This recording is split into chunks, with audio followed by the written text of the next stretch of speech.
Hello dear student, how are you? I am Arvind R now welcome to in my online platform. तो आज हम discuss करते हैं कुछ और कॉन्सेप्ट्स, जिसमें आज हम सीखेंगे कुछ महत्वपूर्ण रूपांतरण गुणांक या कुछ महत्वपूर्ण इकाइयों को बदलना।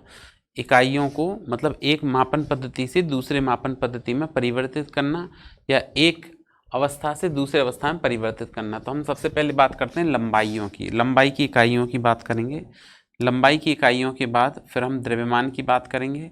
ठीक है, तो सबसे पहली जो इकाई आती है लंबाई की, सबसे पहले बात करते हैं हम कुछ महत्वपूर्ण रूपांतरण में। पहला रूपांतरण है लंबाई। लंबाई के रूपांतरण में बात करें तो 1 मीटर में कितने सेंटीमीटर होते हैं?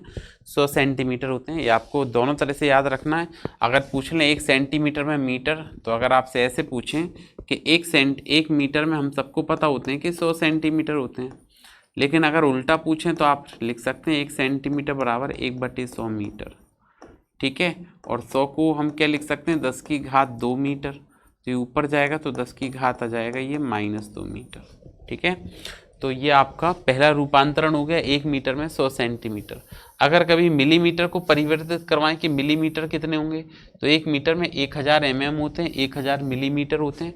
1 मीटर में कितने? 1000 मिलीमीटर होते हैं। तो अगर इन दोनों में संबंध पूछें तो हम ऐसे कह सकते हैं कि 100 सेंटीमीटर बराबर 1000 मिलीमीटर। ठीक है, तो आपकी ये 2 जीरो से ये दोनों जीरो कैंसिल आउट हो गए, मतलब 1 सेंटीमीटर को मैं कह सकता हूँ 10 मिलीमीटर होंगे 1 सेंटीमीटर। ये इनका रिलेशन आ गया। तो ये सारी बातें आपको याद रखनी हैं, ये काम आएंगी। फिर देखिए 1 मीटर में 3.28 फीट होते हैं। 1 मीटर में 3.28 फीट होते हैं। इसको आप याद ना भी रखें तो कोई प्रॉब्लम नहीं है, ये इतना इम्पोर्टेंट नहीं है आपके लिए। ठीक है, तो आप ये जरूर याद रखिएगा क्या कि 1 मीटर इक्वल टू 100 सेंटीमीटर और 1000 मिलीमीटर और 3.28 फीट। फिर 1 किलोमीटर की बात करें तो 0.6215 मील। 1 किलोमीटर में 0.6215 मील। ठीक है, फिर 1 मील इक्वल टू 1609 मीटर। 1 मील में 1609 मीटर, तो 1 मील में 1609 मीटर। ठीक है, फिर देखिए इसके बाद आपका नेक्स्ट, ये इतना इम्पोर्टेंट नहीं है, समुद्री मील 1852 होता है वैसे, लेकिन आप ये जरूर याद रखिए 1 इंच में कितना सेंटीमीटर? 2.54 सेंटीमीटर। 1 इंच में कितना सेंटीमीटर? 2.54 सेंटीमीटर। इन सब इकाइयों को बदलने की आवश्यकता पड़ेगी आपको, और आप यहाँ पे क्या करें, इसका स्क्रीनशॉट ले लें, है ना। फिर देखिए 1 फिट पूछा। 1 फिट में 12 इंच होते हैं, 12 इंच या 30.48 सेंटीमीटर। या 1 गज की बात करें, 1 गज में 3 फिट होते हैं। ठीक है, फिर 1 माइक्रो, ये फिर से इम्पोर्टेंट है, माइक्रो इंच, ये काफ़ी इम्पोर्टेंट है। और ये वाली बातें काफ़ी इम्पोर्टेंट है, अक्सर काम आएंगी। तो 1 माइक्रोमीटर, माइक्रो का मतलब होता है 1 माइक्रोमीटर, ऐसे लिखते हैं माइक्रोमीटर, माइक्रो को म्यू लिखते हैं। तो 1 माइक्रोमीटर में पूछे तो 10 की घात -6 मीटर होते हैं। 1 माइक्रोमीटर में अगर आपसे मीटर पूछ लें तो 1 माइक्रोमीटर बराबर 10 की घात -6 मीटर। ठीक है, फिर एंगस्ट्रॉम, अगेन ये भी बहुत ज़्यादा काम में आएगा आपका एंगस्ट्रॉम। तो 1 एंगस्ट्रॉम की बात करें कि 1 एंगस्ट्रॉम में कितने मीटर, तो 10 की घात -10 मीटर। 1 एंगस्ट्रॉम बराबर कितना? 10 की घात -10 मीटर। ठीक है, और नैनोमीटर पूछें तो ये 0.1 नैनोमीटर हो जाता है। फिर देखें नेक्स्ट आपका फर्मी है। फर्मी 10 की पावर -15 मीटर होता है फर्मी का मतलब। फिर नेक्स्ट देखें 1 बोर रेडियस। 1 बोर रेडियस, एक बोर त्रिज्या किसके बराबर होता है? 0.52 एंगस्ट्रॉम के बराबर होता है। ठीक है, किसकी बात कर रहे हैं? एक बोर रेडियस, एक बोर रेडियस, एक बोर त्रिज्या, हिंदी में लिखते हैं एक बोर त्रिज्या। एक बोर त्रिज्या, एक बोर त्रिज्या किसके बराबर होती है? तो ये होती है 0.529 एंगस्ट्रॉम के। किसकी इक्वल होती है? 0.529 एंगस्ट्रॉम। लेकिन अगर इसका मीटर में वैल्यू पूछे तो अभी हमको पता है 0.529, ये तो हो गया इंटू 10 की पावर, एंगस्ट्रॉम को बदल लो तो 10 की पावर -10 मीटर बन जाएगा। ठीक है, कितना बन जाएगा? 0.529 10 की पावर -10 मीटर बन जाएगा अगर इसको मीटर में बदलेंगे, क्योंकि हमको पता है 1 एंगस्ट्रॉम पड़ा था अभी एक एंगस्ट्रॉम में कितना होता है 10 की पावर -10 होता है, कितना होता है 10 की पावर -10 मीटर। तो इस एंगस्ट्रॉम को बदलेंगे तो -10 से और मल्टीप्लाई कर दो आप, ठीक है, तो ये इस प्रकार से बदल जाएगा। फिर देखिए कुछ और, ये जितने पे भी मैंने स्टार लगा रखा है ये सारी इंपॉर्टेंट हैं। आप अगर ये कंप्लीट ना लिखें तो कम से कम ये आपको अच्छे से लिखनी है, ये अक्सर आपको यूज में आएंगी सारी, ठीक है।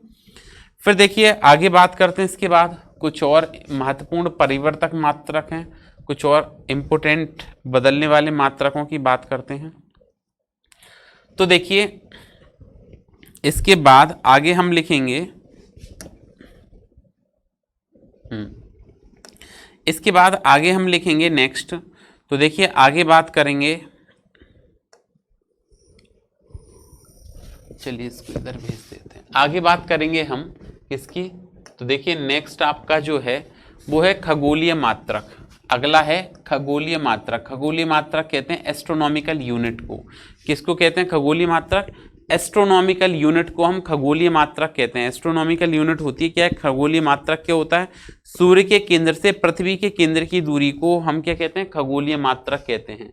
तो सूर्य तथा पृथ्वी के बीच के माध्य दूरी, ठीक है, सूर्य के केंद्र से पृथ्वी के केंद्र की माध्य दूरी को या औसत दूरी को हम क्या कहते हैं? एक खगोलीय मात्रक कहते हैं, एक एस्ट्रोनॉमिकल यूनिट कहते हैं।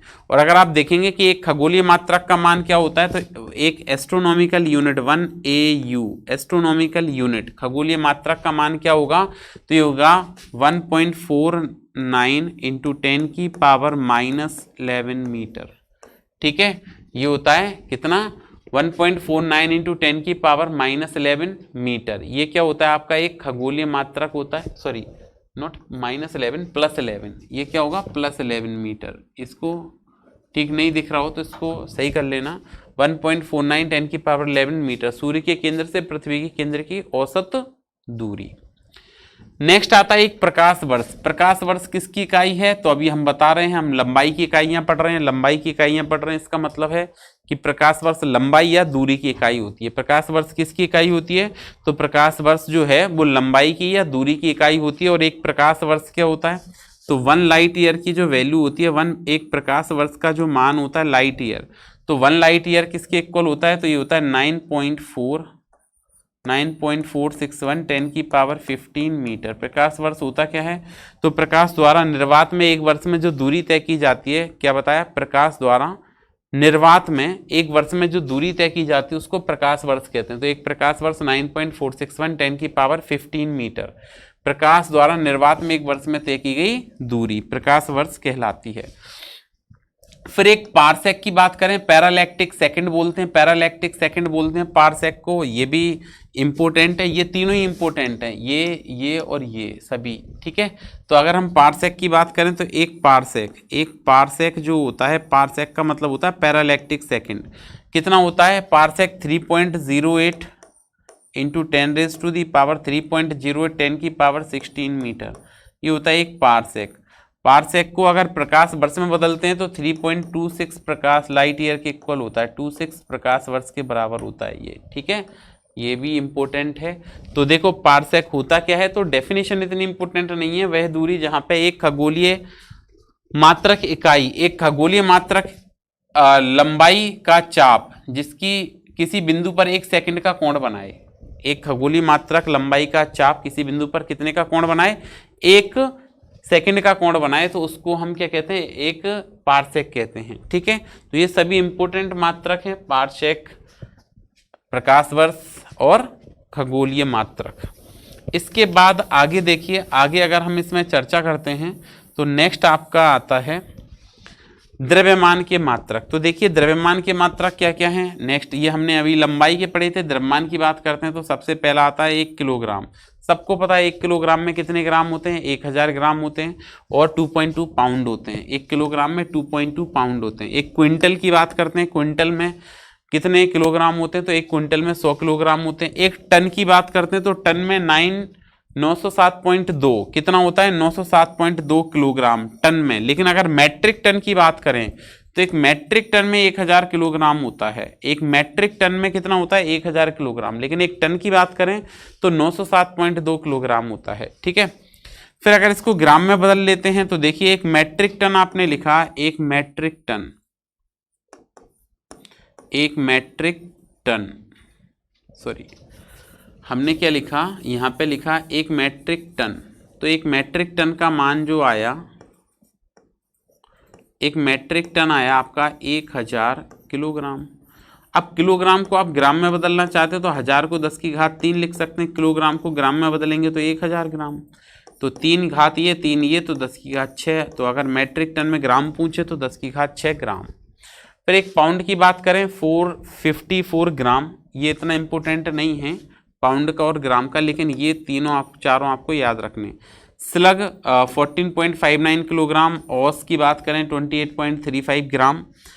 EMU again most important, EMU की बात कर रहे हैं हम, अगेन मोस्ट इंपोर्टेंट EMU की बात कर रहे हैं। EMU भी बहुत इंपोर्टेंट इकाई है, ठीक है, जो आपको काफ़ी ज़्यादा काम आएगी। EMU की बात करें अगर हम, तो देखिए अगर आपसे पूछा जाए कि 1 EMU होता क्या है, तो सबसे पहले EMU के बारे में जानते हैं। EMU है क्या? तो EMU है क्या, जो हमारी पीरियोडिक टेबल है उसमें जो मास होता है, द्रव्यमान होते हैं जो परमाणुओं के, वो किस में होते हैं? EMU में होते हैं। EMU का पूरा नाम होता है एटॉमिक मास यूनिट। क्या नाम होता है इसका? एटॉमिक मास यूनिट, परमाणुवीय द्रव्यमान इकाई। हिंदी में कहेंगे तो परमाणुवीय द्रव्यमान इकाई। और जो परमाणुवीय द्रव्यमान इकाई का मान होता है तो आप लिखेंगे 1 EMU इक्वल टू, अगर एग्जैक्ट मान लिखते हैं तो यह था 1.66054 10 की power 20-27 kilogram. EMU again is a important. 1 EMU की वैल्यू क्या होती है? 1.6610 10 की पावर -27 किलोग्राम। तो ये 1 EMU है, ठीक है। फिर क्या होता है कि आइंस्टीन के मास एनर्जी इक्विवेलेंस इक्वेशन जो होता है E equal to M into C square, MC², जो आइंस्टीन का मास एनर्जी इक्विवेलेंस है उसको आप क्या कह सकते हो? EMU को एनर्जी में कन्वर्ट कर सकते हो। तो 1 EMU से कितनी एनर्जी प्रोड्यूस होगी? तो 931.5 मेगा इलेक्ट्रॉन वोल्ट पर C²। 1 EMU से कितनी एनर्जी बनेगी? तो 931.5 मेगा इलेक्ट्रॉन वोल्ट पर C²। तो ये किसके इक्वल? मास के इक्वल ही हो गया। E equal to M equal to E/C²। तो एनर्जी क्या होती है? मेगा इलेक्ट्रॉन वोल्ट पर C²। तो ये मास के इक्वल हो गया। अब देखो एक बात ध्यान रखना कि जो मेगा इलेक्ट्रॉन वोल्ट है वो परमाणु के केस में उपयोग करते हैं। परमाणु के केस में ऊर्जा की इकाई इलेक्ट्रॉन वोल्ट होती है। परमाणुओं के केस में, परमाणु के केस में या परमाणुओं की स्थिति में जो किसकी इकाई, ऊर्जा की इकाई क्या लेते हैं हम? इलेक्ट्रॉन वोल्ट लेते हैं। आगे आएगी ये इलेक्ट्रॉन वोल्ट होता क्या है, ठीक है। तो ये बात याद रखें। फिर नेक्स्ट आता है आपका चंद्रशेखर सीमा, चंद्रशेखर लिमिट। सबसे बड़ी द्रव्यमान की जो सबसे बड़ी इकाई होती है वो कौन सी होती है? चंद्रशेखर सीमा होती है, चंद्रशेखर लिमिट होती है। और अगर आपको बात करें कि एक चंद्रशेखर लिमिट क्या होती है, एक चंद्रशेखर लिमिट, एक चंद्रशेखर सीमा, तो ये होती है 1.4 गुणा सूर्य का द्रव्यमान, मास ऑफ सन, ठीक है। 1.4 गुणा सूर्य का द्रव्यमान। और सूर्य के द्रव्यमान के लिए आप कितना लिखेंगे? तो आप लिखेंगे 1.4 इंटू 2 इंटू 10 की पावर 30 kg। ये सूर्य का द्रव्यमान होता है 2 गुणा 10 की घात 30 किलोग्राम, ठीक है। तो ये चंद्रशेखर सीमा जो है, चंद्रशेखर लिमिट जो है वो 1.4 टाइम्स होती है सूर्य के द्रव्यमान के। तो ये कुछ द्रव्यमान की इकाइयाँ हैं जिसमें से सबसे बड़ी इकाई जो है वो चंद्रशेखर सीमा। ये दोनों काफ़ी इंपॉर्टेंट हो जाते हैं, वापस से इनको आपको अच्छे से पढ़ना है, ठीक है। नेक्स्ट अगर हम बात करते हैं तो समय की इकाई, टाइम की। समय की बात करें तो सिंपल सी बात है, 1 घंटे में पूछे कितने मिनट होते हैं? 60 मिनट। सेकंड पूछ ले कितने होते हैं? 3600 सेकंड। तो ये बात तो जनरल बात है, आपको फिर भी याद रखनी है। 1 घंटे में 60 मिनट 3600 सेकंड। लेकिन अगर आपसे पूछ लें कि एक दिन में कितने घंटे होते हैं? तो 24 घंटे होते हैं। हम सबको पता है एक दिन में 24 घंटे होते हैं। लेकिन अगर आपसे पूछ लें कि एक दिन में मिनट कितने होते हैं? तो 1440 मिनट होते हैं। ध्यान रखें कितने होते हैं? 1440 मिनट, 24 घंटे एक दिन में। सेकंड में बदलना हो तो 84.6 इंटू 10 की पावर 3, 86.4 10 की पावर 3 सेकेंड, 86.4 10 की पावर 3 सेकेंड होते हैं एक दिन में। एक वर्ष की बात करें, एक पूरे ईयर की बात करें कि एक वर्ष में कितने दिन होते हैं, तो हम सबको पता है एक वर्ष में कितने दिन होते हैं। तो आप जनरली क्या कहते हो? 365 या 366, बट एक्चुअल कितने होते हैं? 365 सही 1/4 जो दिन होते हैं एक वर्ष में। कितने दिन होते हैं? 365 सही 1/4। 1/4 का मतलब हो गया कितना? 6 घंटे। 1/4 का मतलब क्या हो गया, 365 दिन पूरे हो गए और 6 घंटे ज़्यादा, क्योंकि एक वर्ष क्या पृथ्वी जो सूर्य का चक्कर लगाती है, ठीक है, तो 365 सही 1/4 दिन में लगाती है, जिसको हम एक वर्ष कहते हैं। अब ये जो 1/4 है ना, इसका मतलब होता है 6 घंटे। 6 घंटे ज़्यादा लेती है 365 से, इसीलिए आप देखोगे 6 घंटे बढ़ेंगे तो 4 सालों में ये 24 घंटे हो जाते हैं। इसलिए 4 साल बाद फरवरी जो है वो 28 की जगह 29 हो जाती है, क्योंकि एक दिन एक्स्ट्रा हो जाता है, ठीक है। तो ये आप याद रखें कि एक वर्ष में 365.24 दिन या 365 1/4 दिन। सेकंड की बात करें तो 31.56 10⁶ second, but not important. Again इसको सेक को याद रखें, सबसे छोटी, ये समय के सारे आपको लिखने हैं। एक शेक की बात करें तो समय की सबसे छोटी इकाई शेक होती है, और एक शेक इक्वल टू 10⁻⁻8 सेकेंड होता है। एक सेकंड में कितना होता है, 10⁻⁻8 सेकेंड। तो ये किसके मात्रक हो गए, सभी जो हमने अभी बताए हैं आपको, ये सभी समय के मात्रक हैं। वापस बात करते हैं क्षेत्रफल के मात्रक। क्षेत्रफल के कौन कौन से मात्रकों का हम उपयोग करते हैं, तो देखिए क्षेत्रफल के मात्रक अगर हम बात करते हैं आगे, तो देखिए क्षेत्रफल और आयतन के मात्रकों की बात करेंगे हम। फिर आगे क्षेत्रफल के और आयतन के मात्रकों की बात करेंगे। तो सबसे पहले हम बात करते हैं अभी क्षेत्रफल के मात्रक की। तो देखिए क्षेत्रफल के मात्रक कौन कौन से होते हैं। तो सबसे पहला मात्रक है metre square. 1 metre square, again important, 1 metre square. तो 1 मीटर स्क्वायर में कितना 10⁴ सेंटीमीटर स्क्वायर होते हैं। कैसे होता है, देखो आपको पता है कि 1 मीटर स्क्वायर है ना, तो इसका मतलब मीटर स्क्वायर का मतलब क्या है, 1 मीटर इंटू 1 मीटर 2 बार उपयोग किया गया होगा इसका, तभी तो मीटर स्क्वायर आया। तो आप क्या लिख सकते हो, 1 मीटर इंटू 1 मीटर का 2 बार उपयोग। 1 मीटर में 100 सेंटीमीटर, और इधर भी 100 सेंटीमीटर, तो सेंटीमीटर इंटू सेंटीमीटर, कितने जीरो आ गए, 1 2 3 4। तो मैंने कहा था जितने जीरो लिखे उसके 10 की घात लगा दो, तो 10⁴ सेंटीमीटर स्क्वायर। तो लिखा हुआ है 1 मीटर में 10⁴ सेंटीमीटर स्क्वायर, याद रखना। फिर देखिए आगे 1 किलोमीटर स्क्वायर पूछा गया है, ये इतना इंपॉर्टेंट नहीं है। 1 किलोमीटर स्क्वायर में पूछा है 247 एकड़ होता है। अगेन आपसे पूछ सकते हैं कि एकड़ किसकी इकाई होती है, क्षेत्रफल की इकाई होती है। और एकड़ में अगर आपको मीटर स्क्वायर पूछ लें तो 4047 मीटर स्क्वायर होते हैं 1 एकड़ में, ठीक है। तो ये याद रखें, 1 एकड़ 4047 मीटर स्क्वायर और 0.4047 हेक्टेयर। फिर अगर आगे बात करते हैं आपकी हेक्टेयर की बात करें तो 1 हेक्टेयर में होता है 10⁴ मीटर स्क्वायर। 1 हेक्टेयर में कितने मीटर स्क्वायर होते हैं, तो 1 हेक्टेयर में होता है 10⁴ मीटर स्क्वायर या 2.47 एकड़। एक वार्न, अगेन ये इंपॉर्टेंट इकाई है वार्न, वेरी वेरी इंपॉर्टेंट, क्योंकि क्षेत्रफल की सबसे छोटी इकाई जो होती है वो वार्न होती है। सबसे छोटी इकाई कौन सी होती है, वार्न होती है। तो देखो एक वार्न बराबर होता है 10⁻⁻28 मीटर स्क्वायर। एक वार्न में कितने मीटर स्क्वायर होते हैं, तो 10⁻⁻28 मीटर स्क्वायर होते हैं। और ये परमाणुीय कणों की टक्कर में अनुप्रस्थ काट का क्षेत्रफल मापने के लिए उपयोग की जाती है। जैसे अभी हमने बताया कि जब इलेक्ट्रॉन का परमाणुीय क्षेत्रफल ज्ञात करेंगे, किसी चालक का परमाणुीय क्षेत्रफल ज्ञात करेंगे, वहां इसका उपयोग किया जाएगा। फिर बात करते हैं कुछ आयतन की इकाइयों की। आयतन में सिंपल सा 1 मीटर क्यूब 10⁶ सेंटीमीटर क्यूब होता है, या 10⁶ सीसी लिख सकते हैं क्यूबिक सेंटीमीटर, या 10⁻³ लीटर लिख सकते हैं, या 35.31 फुट क्यूब लिख सकते हैं। ये सभी इंपॉर्टेंट है, 1 मीटर क्यूब में याद रखना है। 10⁶ सेंटीमीटर क्यूब, जैसे यहाँ पे स्क्वायर था ना, क्यूब करेंगे तो और 100 से गुणा कर दो, तो 10⁶ सेंटीमीटर क्यूब बन जाएगा, और 10⁶ सीसी बन जाएगा, 10⁻³ लीटर बन जाएगा, ठीक है। फिर देखिए इसके बाद इसमें कुछ और उपयोग में आने वाली इकाइयां हैं, जैसे गैलन।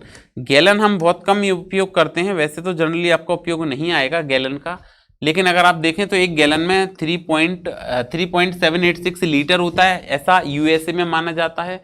लेकिन यूके में इसकी वैल्यू अलग लेते हैं, 4.54 लीटर लेते हैं, बट इतना इंपॉर्टेंट नहीं है, हमारा फिजिक्स में काम इससे नहीं होगा, ठीक है। डेंसिटी की बात करते हैं तो डेंसिटी में आता है 1 किलोग्राम प्रति मीटर क्यूब। किलोग्राम प्रति मीटर क्यूब में 1 किलोग्राम प्रति मीटर क्यूब में 10⁻³ ग्राम पर सेंटीमीटर क्यूब होता है। अब ये कैसे होता है समझें, 1 किलोग्राम प्रति मीटर क्यूब ये लिखा आपने, तो बताओ 1 किलोग्राम में कितने ग्राम, तो हमको पता है 1000 ग्राम होते हैं, बिल्कुल सही है। अगर आपसे पूछे 1 मीटर क्यूब में कितने सेंटीमीटर क्यूब, तो 1 मीटर में 100 सेंटीमीटर, तो 1 मीटर में 100 सेंटीमीटर होते हैं, तो 100 का क्यूब कर दिया हमने, ये बदल गया सेंटीमीटर क्यूब में। अब आप देखेंगे 1000/100 की घात 3 है, मतलब 100 गुणा 100 गुणा 100 3 बार लिख सकते हो आप। तो आपने लिखा 100 इंटू 100 इंटू 100, तो ये क्या है, ग्राम प्रति सेंटीमीटर क्यूब। अब देखो 1 2 3 जीरो से 1 2 3 जीरो कैंसिल, कितने जीरो बचे आपके पास, 1 2 3। मैंने कहा था जितने जीरो उतनी 10 की घात लगा दो, तो हमने लिखा 1/10 की घात 3 ग्राम प्रति सेंटीमीटर क्यूब, और ये 10 की घात 3 ऊपर जाएगा तो -3 बन जाएगा, तो 10 की घात -3 ग्राम पर सेंटीमीटर क्यूब। ये एक्चुअली होता है ऐसे, आपको याद रखना है। तो 1 किलोग्राम प्रति मीटर क्यूब में कितना होता है, 10 की घात -3 ग्राम प्रति सेंटीमीटर क्यूब, या 10 की घात -3 किलोग्राम पर लीटर, किलोग्राम पर लीटर। तो ये घनत्व की कुछ इकाइयाँ हो गई। इसके बाद हम स्पीड की इकाइयाँ पढ़ेंगे। स्पीड की ओर देख लेते हैं एक बार। अगर कहीं ऐसी आवश्यकता पड़े कि 1 किलोमीटर प्रति घंटे को आपको बदलना है, किलोमीटर प्रति घंटे को बदलना, तो हमेशा याद रखो 5/18 से गुणा कर देते हैं तो वो मीटर पर सेकंड में बदल जाता है। 1 किलोमीटर प्रति घंटा जो है, 1 किलोमीटर प्रति घंटे को मीटर पर सेकंड में बदलने की आवश्यकता हो, और बदलना पड़ेगा क्योंकि ऐसा ही इकाई होती है चाल की, वो क्या होती है, मीटर प्रति सेकंड होती है। तो किलोमीटर प्रति घंटे को 1 किलोमीटर में कितने मीटर, 1000, और 1 घंटे में कितने सेकंड, तो अभी हमने पढ़ा 3600 सेकंड, ये मीटर पर सेकंड में बदल गया। 2 जीरो से ये दोनों जीरो कट हो जाएंगे, 2 से कैंसिल करो, 2 से 5 बार 10 और 2 से 18 बार, तो 1 किलोमीटर प्रति घंटे में 5/18 मीटर पर सेकंड आ गया। तो मतलब 5/18 से आप गुणा कर दोगे तो ये मीटर पर सेकंड में बदल जाएगा। कौन, किलोमीटर प्रति घंटा। ये याद रखने की आवश्यकता नहीं है, और ये भी याद रखने की आवश्यकता नहीं है। ये जरूर याद रखें, मोस्ट इम्पोर्टेंट, कई सारे न्यूमेरिकल में काम आएगा। 1 मील प्रति घंटा, ये भी इतना इम्पोर्टेंट नहीं होता, आप वैल्यू पढ़ सकते हैं इसकी, स्क्रीनशॉट लेके। लेकिन ये याद रखना, कभी ऐसी आवश्यकता पड़ जाए कि मीटर पर सेकंड को किलोमीटर प्रति घंटे में बदलना है, तो फिर आपको 18/5 उल्टा करना पड़ेगा, जो अभी पढ़ा था 5/18। किलोमीटर प्रति घंटे से मीटर पर सेकंड में 5/18, लेकिन मीटर पर सेकंड से किलोमीटर प्रति घंटे में 18/5। क्या करना पड़ेगा, 18/5। तो ये कुछ स्पीड की इकाइयाँ पढ़ी हमने। इसके बाद हम कल पढ़ेंगे किसकी, कोण की इकाइयाँ पढ़ेंगे, कुछ तापमान की इकाइयाँ पढ़ेंगे। तो आज के लिए इतना ही, मिलते हैं कल नेक्स्ट क्लास में एक नए कॉन्सेप्ट के साथ। तक पढ़ते रहिए, सुरक्षित रहिए। Thank you.